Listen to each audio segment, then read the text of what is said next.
আজ আমি একটা আলু আর একটা গাজর দিয়ে তোমাদের চিল্লা বানিয়ে দেখাবো। আর এটাকে তো আমরা চিল্লা বলি, তোমরা কি বলো অবশ্যই কমেন্টে জানিও। তো যাই হোক, একটা আলু আর একটা গাজর নিয়ে নিয়েছি, আর একটা মেশিনে আমি ভালো করে এটা ঘষে নিচ্ছি আলু আর গাজরটাকে ছোটো ছোটো করে।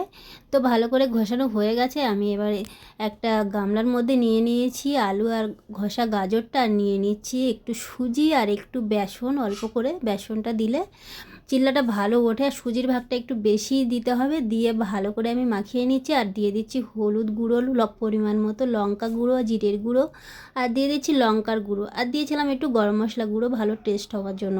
আর এটা কিন্তু খুব নরম আর সফট, আর খেতে কিন্তু খুব সুন্দর হয়। তোমরা একদিন অবশ্যই বানিয়ে দেখো।